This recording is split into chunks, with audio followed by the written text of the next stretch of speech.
Welcome to the CBS Radio Mystery Theater Archives, the only YouTube channel which has the original classic episodes of the CBS Radio Mystery Theater in order with no ads. Thank you for listening, and now, enjoy the show.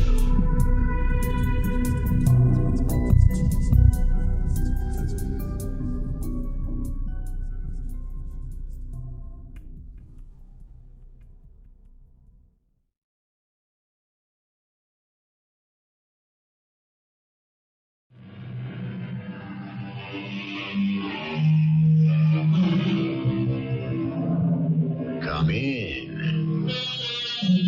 Welcome. I'm E.G. Marshall. I think I can say that one of the most asked questions and the most unanswered question of the 1980s and possibly the 1990s is this: is there life on other planets? Out there, are there substantial thinking creatures who can at least match our intellect? If so, are they friendly or hostile? What do they look like? And will we be able to communicate with them? However, our tale today is not so much, is there intelligent life in outer space, but is there intelligent life right here? Amos, look there. Quick! Between the moon and that tall tree. It's coming closer. What is it?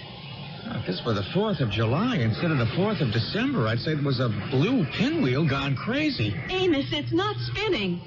It's lighting up the sky. Now it's moving off. Over the hill. It's gone.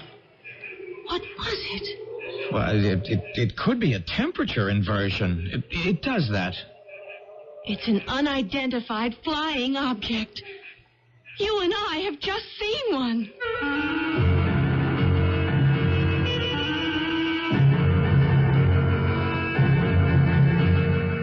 Our mystery drama, The Man Who Saw Martians, was written especially for the Mystery Theater by G. Frederick Lewis and stars Jack Grimes.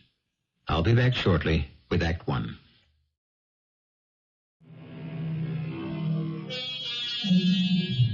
Some folks believe the most fascinating events can only happen to those who live in big cities. This is quite untrue, and today's Mystery Theater story will prove it. Extraordinary happenings will occur to those who live in Hudson Falls, a small town where a young man and a young lady sit on a porch glider of an evening. Amos, I wish you wouldn't keep asking me. I haven't made up my mind. Susan, when are you going to? Don't you love gliders? I mean, they're so old-fashioned and sweet.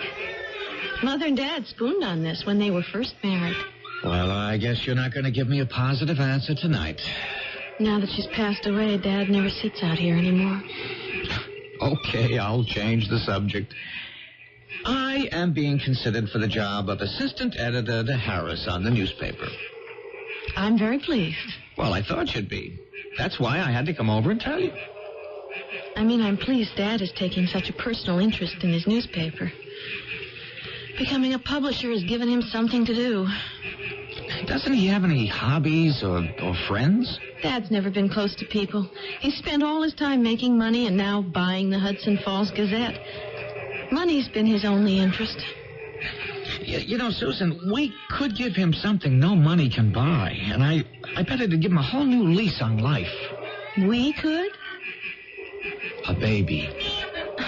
Amos, I haven't even agreed to marry you yet.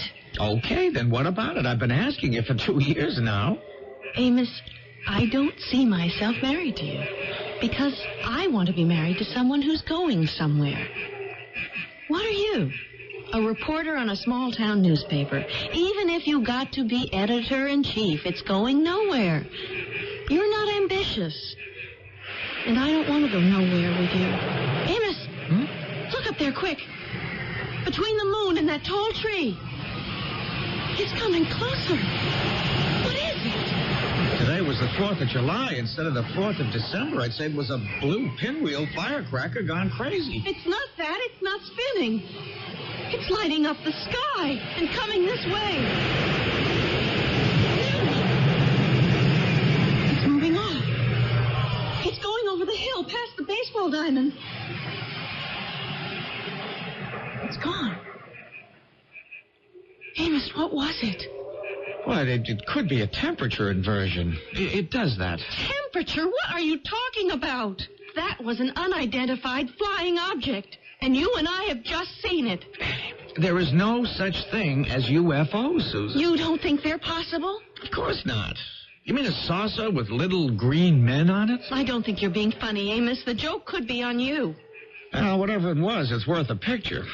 Now, if I were the assistant editor, I'd ask Jack if he had his camera ready. Jack? Jack who? Jack Sperry. Remember him from high school? He always liked you. Anyway, he's been a freelance photographer, and he came back to Hudson Falls and joined the paper last week. He's sharing my place. Susan, whatever you think of me, I want you to know I love you. Even though you believe in visitors from outer space. You're hopeless. You've got a closed mind. I can believe anything is possible. You can't. And that, my friend, is the difference between us.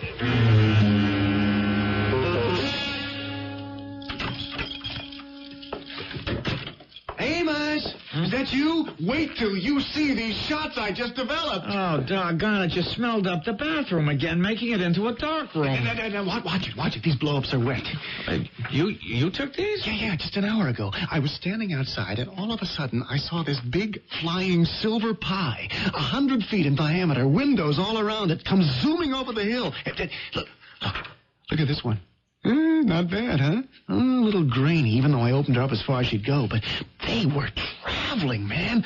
I'll bet you Harris will print these on the front page tomorrow. Yeah, maybe, but the caption will read, Fake or Phony? Pixies play pranks. Could be, but it'll liven up the Gazette. Oh, hey, how'd you make out with Susan? Oh, I didn't even get up to bat. You know, I've been asking her to marry me for 2 years now. And Jack, those shots you took, you know, we saw that thing flying around. Hey, Jack, I have an idea. Will you go along with it? Well, if it doesn't get me fired. If we do this right, it might even get you a promotion before you've been on the staff 2 weeks.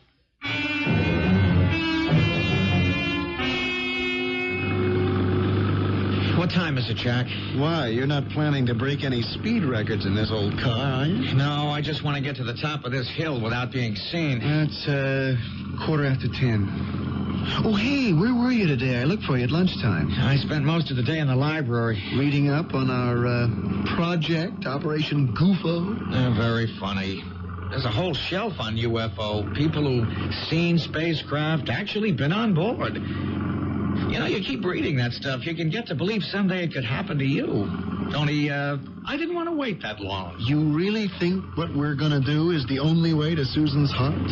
Well, I'm willing to gamble. You think this whole jalopy will make it to the top of the hill? Oh, she'd better. It's around that bend, then about 50 yards. If I don't make it to the top, then the whole plan falls through.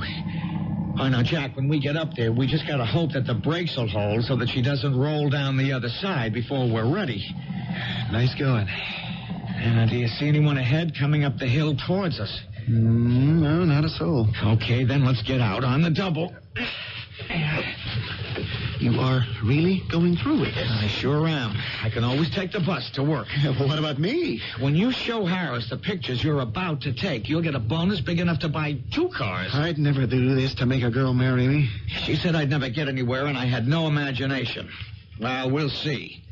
This old bus of yours is a real beauty. How can you part with her? Would you stop talking? Your camera loaded? What do you think? All right, now I'll release the handbrake. You push the car forward on your side. I'll push from mine. I just hope the steering wheel stays straight and we let her rip. Okay, so she rolls downhill and crashes into some tree down there or into that stone fence. And we run like the devil after her. I mess myself up with dirt and lie down somewhere near it like I was thrown from the wreck. And I just take as many pictures as I can, right? Oh, hey, how come I didn't get hurt? We talked about this. You were riding with me. When the UFO ran us off the road, you had the presence of mind to jump clear right away. And because pictures are your business, your natural reflex was to take pictures of everything in sight. Now, once you got what you want, I'll hoof it to the nearest phone, and I'll call old Horace Bailey and tell him what happened. That way Susan will hear about it first. Gotcha. Okay, now. 1, 2, 3. Boy, there she goes. Run after her.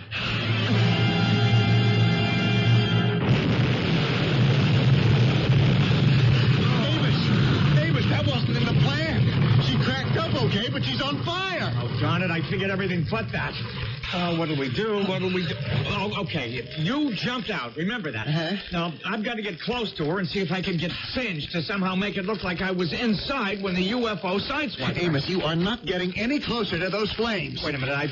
I know what. I'll take off my clothes, tie them to the end of a stick, and then poke them into the fire just to get them a little burned. Oh, Amos, don't do it. She could No. explode again. It's not worth it. Forget it. Hey, Amos, you're not taking off your pants, too. Everything I've got to make it look authentic. I'm supposed to take pictures of this? Not yet. Not until I singe the clothes and get them back on. That's the whole idea. Amos, something is going to go wrong. Somebody is going to see the flames and we'll be mobbed. Amos, you're not taking off your shorts, too, are you? Well, now, how's it going to look if my clothes are burned but my underwear isn't? Amos, where are you?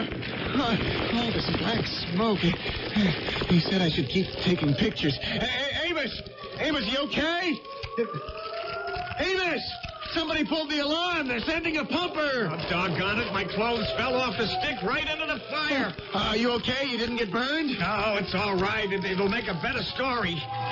Jack, why aren't you taking pictures? This is what the UFO did to me. Shots of you naked? Don't worry about it. It can always be retouched. Here they are. You better skedaddle. Hey, over here, you guys. Amos, beat it. 2 firemen are coming.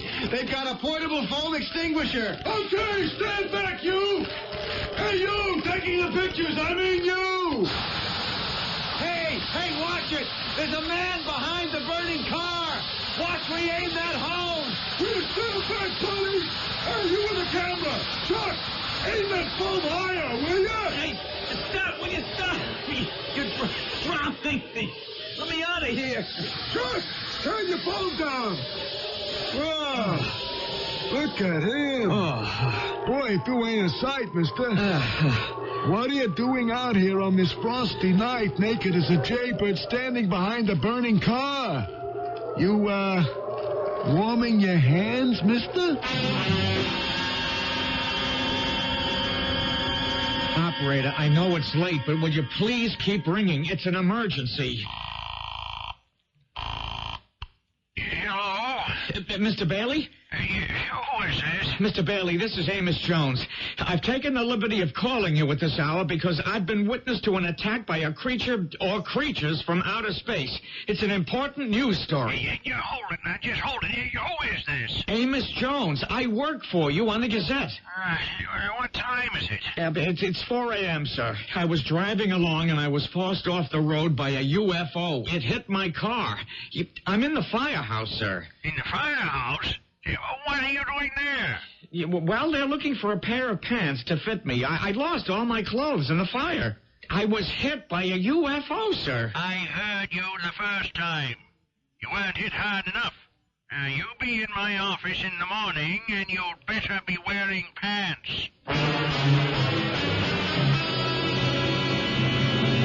Have you noticed how some people can't seem to do anything right, even on Mystery Theater? Here is Amos Jones, young reporter who tries to impress the girl he wants to marry by wrecking his car to make it appear he was attacked by some arsonist from outer space. Just how far does Amos think this stunt will get him? You have no idea the surprises that are in store for Amos and yourselves. I shall be back shortly with Surprising Act 2.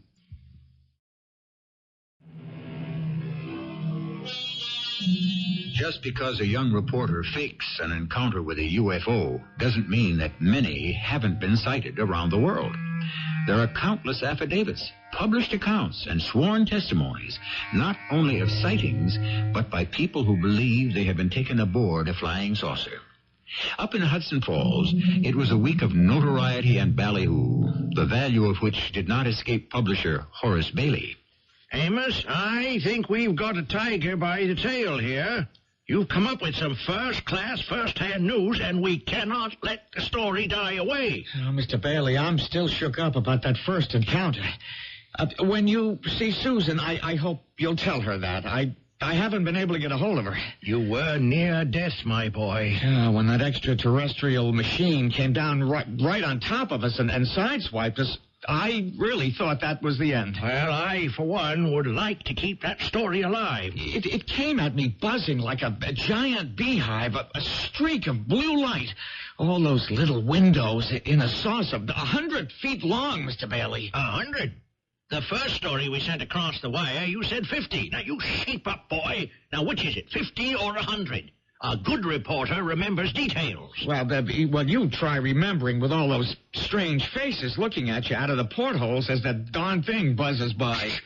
This has just hit me. The tower on top of the Gazette building. The one on the right side, we never put the water tank in it. Oh, ideal. Amos, I am turning the tower into an observatory, and in it I'm installing a telescope and perhaps even an automatic camera.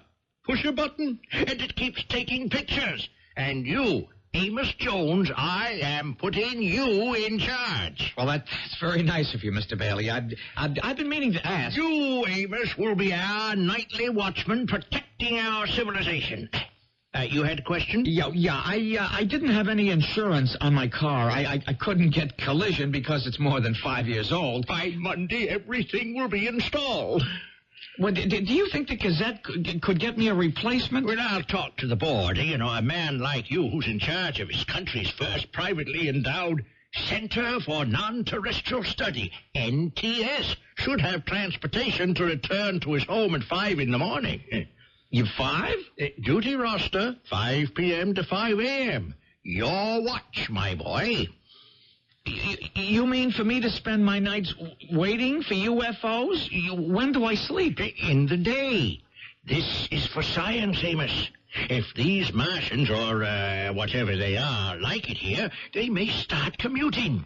Who knows? They'll be back, and we will be ready. Every night?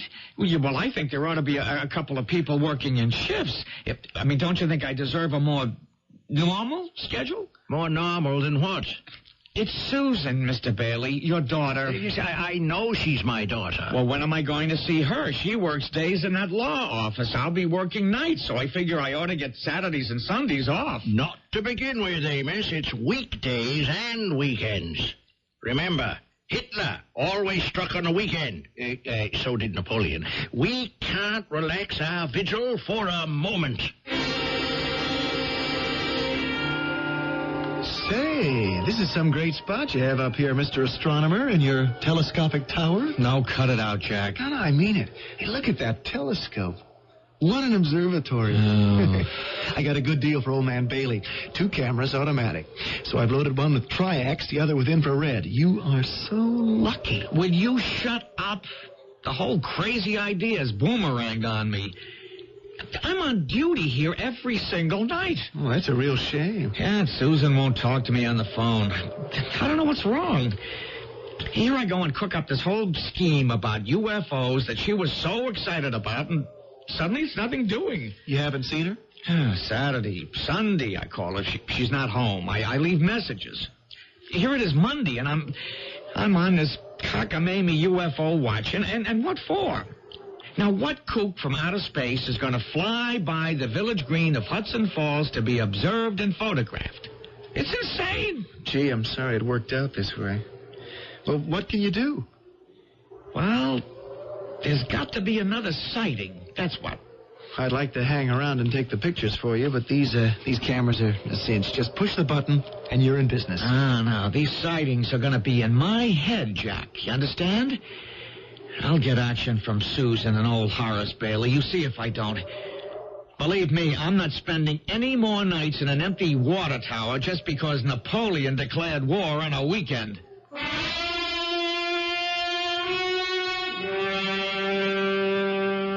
So this is where you and Amos live, Jack. It's a nice little apartment. No, we managed to keep out of each other's way.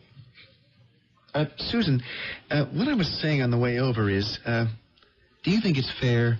I mean, Amos feels like Napoleon banished to St. Helena. Do we have to talk about Amos? You asked me here to come see your portrait work. And I'm really into photography. Oh, I'll have them out in a minute, Susan. Oh, if you like some white wine, just help yourself. You see, I've been taking portraits for a heck of a long time, and... oh, yeah, here we are. Now, this is the folder I'd like you to see. I'll set the pictures flat on the table. Take your time. These are beautiful. I had no idea. Well, newspaper work is just for now to support myself until I've got enough solid, good prints to, get me an agent or interest a gallery. Photographs are really big now. Oh, while you're looking, I just have to talk about Amos. Famous Amos. Now, I'm not kidding, Sue. He's had a raw deal, and so I was thinking, could you put in a word with your father? What word? Well, make him understand that being cooped up in an old water tower, just waiting for a UFO to heave into view, is a waste of time. Do you really believe he was attacked by a flying saucer, and so his car burst into flames? Well, I was there, wasn't I? Loyal Jack was there. That doesn't answer my question. Well, what do you think? Amos made it up? What about the pictures I took? Your pictures show a car on fire and Amos running around in his birthday suit. There isn't a UFO anywhere. Well, of course not. The thing had gone by then. Is that why you don't answer when Amos calls? You don't believe it? This whole Center for Non-Terrestrial Study is a joke.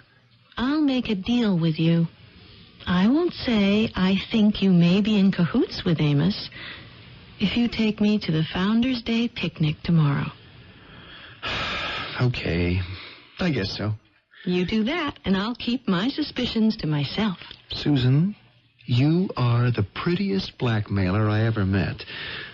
But I still want you to remember, Amos is my friend. Good morning, Mr. Bailey. I've got something important to report. Yes, good morning, Amos. You have? You saw another flying saucer? Oh, better than that.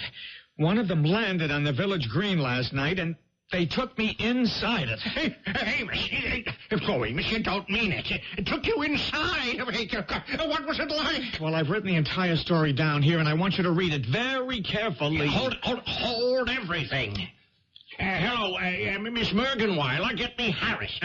Here, now, let me have a look at your copy. 2 men, pink suits, gray faces, led me in to ship, windows all around, doors oval-shaped, strange symbols on door. Amos, I can't believe I'm reading this. Place me on to golden table, tube fastened to middle of my body, strap me down, table spinning. Oh, it's too much, Amos. It's too much for a mere mortal to comprehend. Well, I underwent an unusual flowing feeling, Mr. Bailey. It's hard to explain in our words. Then the table stopped. It's all written down there. Then they let me get up. And one of them said, "It worked." And the other one said, "We'll get them all now. All of them." What did they mean? Well, I would say those who were sent from outer space plan to take over our civilization. They are not friendly. They're to be feared.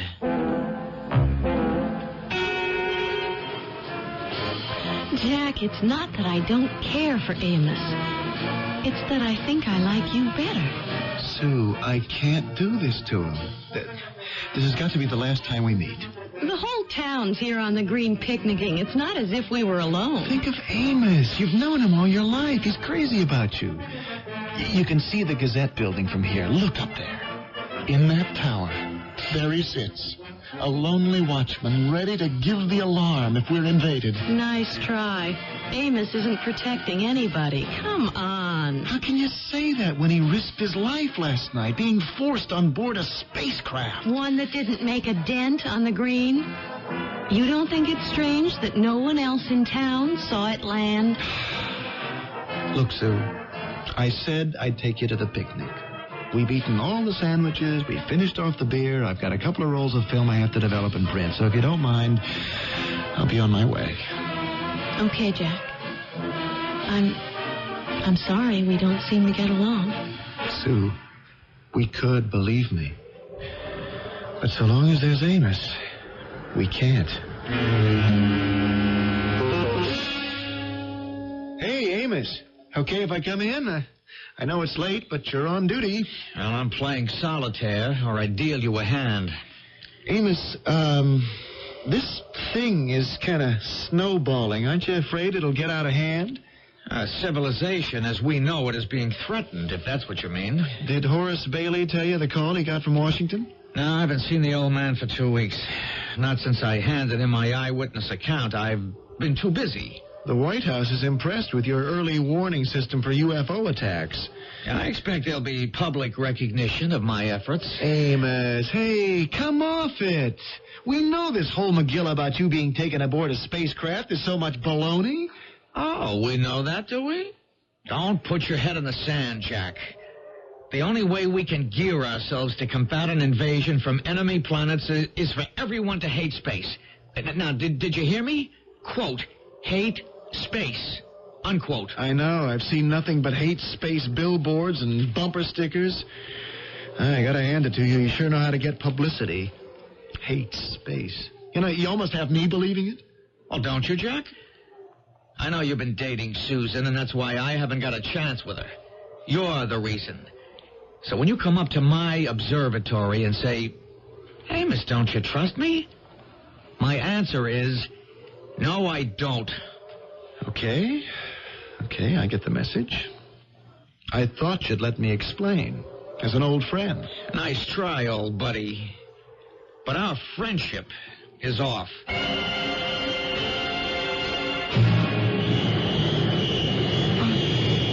don't believe it. It's because I'm cooped up here night after night. I'm imagining a flying saucer just landed on the roof. Oh, someone's pulling a stunt. It's no stunt, Mr. Jones. Who are you? How did you get in here so fast? The answer to your question is one you are not capable of understanding. My name is Smith. You may call me Mr. Smith. Why are you dressed like that? A suit? No pockets. It's like you're wearing a flannel skin. You should also take note, Mr. Jones, that I have only one eye in the middle of my forehead and no mouth. You are hearing what I say from a sender-receiver on top of my head. What is this? Is some game or something? Are you trying to scare me? Because I want you to know that I don't scare easily. If you ask me, Amos has opened a Pandora's box. Check your mythology, and you'll find that Pandora was sent to Earth by the god Zeus and fooled Epimetheus into thinking the box was a wedding present from the gods. On their wedding night, Pandora opened the box, and out flew clouds of death, disease, and destruction throughout the world, which is how we came by them. Only one good thing remained inside Pandora's box, and that was hope, which is all I can offer you when I return shortly with Act 3. It didn't turn out exactly as Amos Jones had figured it. You see, Amos wanted to marry the boss's daughter, Susan. Susan believed in the unbelievable, and so, to impress her, Amos concocted stories of having met men from outer space. And now, poetry has become truth. Amos has actually been visited by an unearthly person, a Mr. Smith, a real non-terrestrial, with one eye, no ears or mouth, yet an ability to hear and speak. You ask, Mr. Jones, why I am dressed in this fashion. This is not my clothing, what you call gray flannel. It is my skin.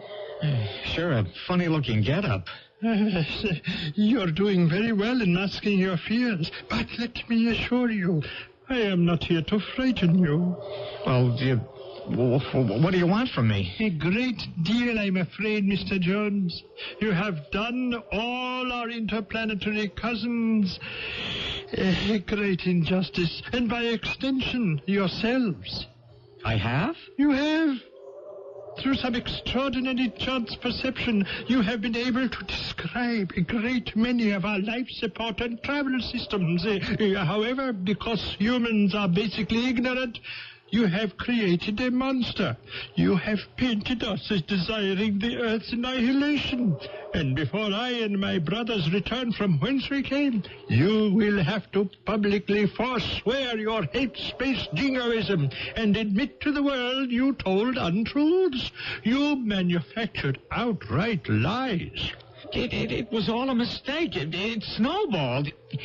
You see, there's this girl, Susan. Unless you reverse completely the falsehoods you have maligned us with, we shall change the angle of the sun so that your world is burned to a crisp instantly. Oh, you wouldn't. Would you? And not an atom or an electron in any of the galaxies would be any the wiser. Your planet will never be missed. What? You couldn't, Mr. Smith. 5,000 years up in smoke? Jones, we are a proud and peaceful race. You are the troublemakers and the warriors. For centuries we have been hopeful you would have come to your senses, and we could join you and show you how to attain peace and plenty. Space, Mr. Jones, is not to be hated, but loved. No. Okay. The ball is in my court. I've got to figure out a way of stopping what I started. You work on it, and let's see some progress when we return tomorrow night at this same time. You're going now? For a little cruise and survey. Would you care to have a look aboard before we leave? Who, me? Inside of one of those things? No. No, thank you. Ah, too bad. Yeah, well. It's an experience not unlike the one you dreamed up, but without a gold table. By the way, these automatic cameras can only photograph what was made or born or grown on your planet. Nothing else.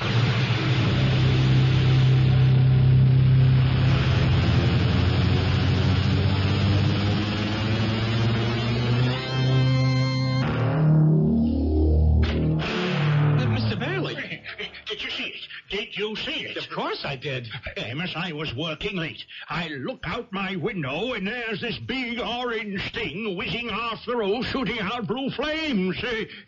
What were they doing here, Amos? One of them came to see me. Did you get his picture? I'm just checking now. No, the automatic shutter seems to have melted. Oh, my boy, you were very brave indeed, considering how dangerous these creatures are. Mr. Bailey, I'm afraid I made a big mistake. I'd like to go on record as saying space people, those from galaxies beyond, are not harmful. They mean us no harm. They're good people. And to hate space would be a catastrophe, a national calamity. They would like to be friends. They'd like to help us. We don't need any help like that. Anyway, it's out of my hands. Washington knows the whole story. If I were Washington, I'd ring this town with anti-aircraft guns and a fleet of fighter planes, so if they ever come back, we will be ready for them. Hello? Is that you, Amos? Amos, you've done it again. I was in the park with Sue, and we saw a UFO set right down on the roof of the Gazette building. How'd you do it, Amos? It's fantastic. Who is this? It's Jack. Who's this? This is Mr. Bailey, and are you Jack the photographer who works for me? Yes, sir, that's me.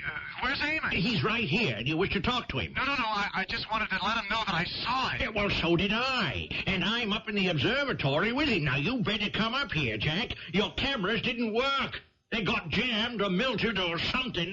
Step on it.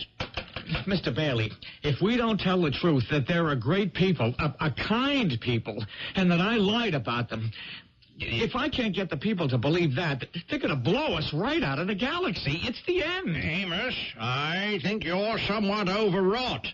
Now, it's a great strain meeting enemies from out there. Now, you just let me take care of all the details from here on in. Okay?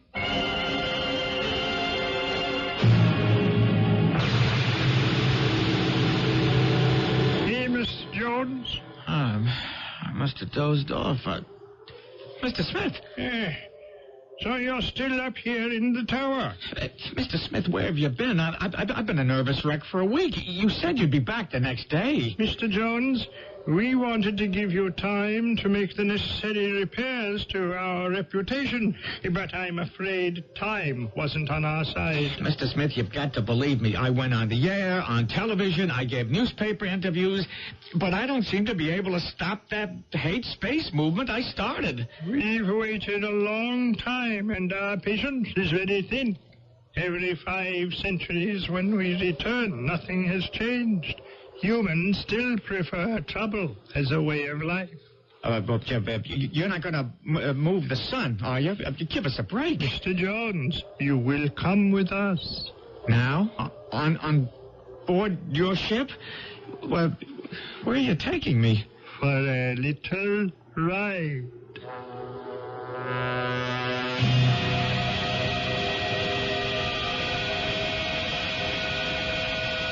Well, don't you see, by taking me away from Earth in this spacecraft, you ruin any chance you might ever have of getting your message across. I'll say this for your species. You never stop arguing and you never stop trying. But, Jonesy, when you die, what happens then? We're back where you began, and you began in the cave days. Of course, if you married and had children, word could be passed along. There's only one girl I would marry, and she won't have me. This young lady, where is she now? Probably sitting on her front porch with Jack on the same porch glider we used to sit on. What is the address? You're going there? Well, you'd never set this saucer down in her backyard. It's too small. I'll tell you what, though. There's a little league ballpark about a half a block away from Susan's house. You could land there.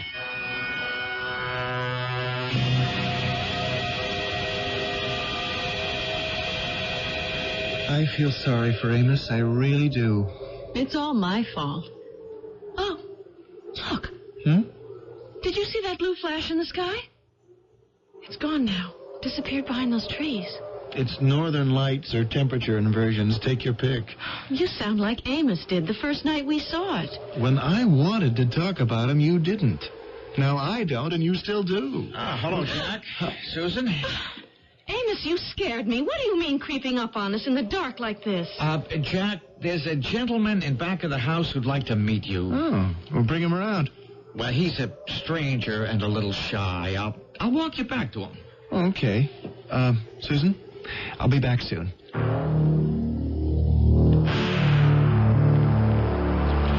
Amos, what are you doing here? Where is Jack? Well, he's talking to this party. What's going on back there?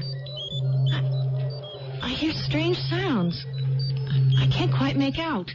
Well, why don't you come back with me and see? You're being so mysterious. It's actually a little further up the street, in the baseball diamond. How are you and Jack getting along? We're good friends.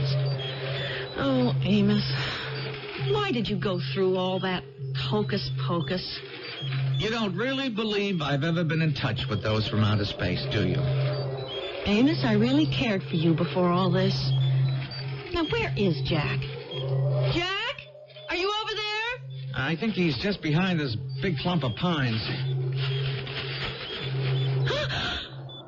Amos, why didn't you tell me? It's a real UFO. It's tremendous. Those flashing blue lights means it's about ready to take off. I can't believe my eyes. I'd like you to meet my friend, Mr. Smith, who's in charge of this expedition. How do you do, Susan? She has fainted. You'd better hold on to her, Mr. Jones. That is the young lady.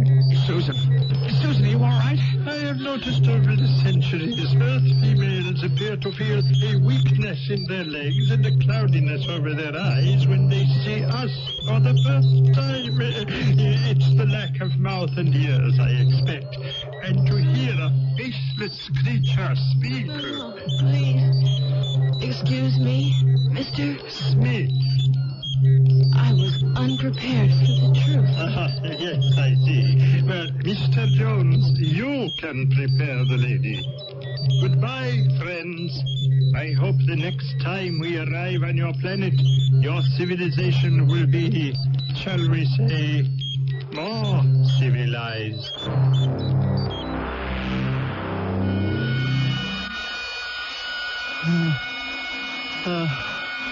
Where am I? Your name is Jack, is it not? Yes. Oh, my God.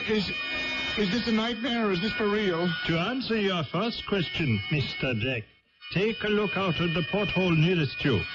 Do you see? We are climbing upward. The sun is rising with us. You're kidnapping me. Not at all. On our planet, you will have eternal life. But why me? And it seemed to us you were complicating matters between Mr. Jones and Miss Susan, and we required them to mate and produce offspring. A matter of spreading a belief. But you will be helpful to us. How? It's a sample of today's Earthling to study. Will I ever get back home again? To Hudson Falls? Certainly. We are not barbaric. We do plan to pay another visit to your world in a few hundred years, Earth time. By then, we would hope hatreds of all kinds will have died.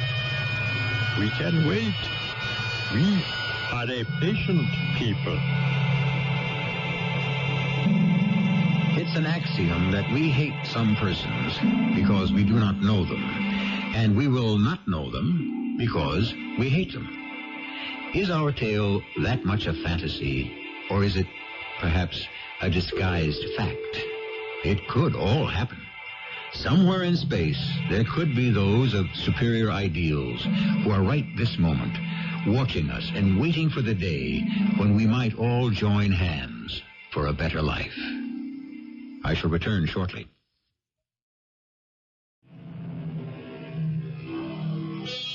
2,000 years ago, the Roman poet Lucretius wrote, "Nature is not unique to the visible world. We must have faith that in other regions of space there exist other Earths inhabited by other people and animals." In 1500 A.D., the astronomer Copernicus had the same idea, and 1,000 years later, the great philosopher Bruno agreed. But society disagreed, and in 1600, Bruno was burned at the stake. My point is, who knows how many light years ago the Columbus of the cosmos may have started for your doorstep. Our cast included Jack Grimes, Jada Rowland, Russell Horton, and Earl Hammond. The entire production was under the direction of Hyman Brown. I hope you enjoyed this episode of CBS Radio Mystery Theater. If you've enjoyed this and want to hear more, please subscribe to this channel. You can also visit my other YouTube channel by searching Mr. Brian McCarthy.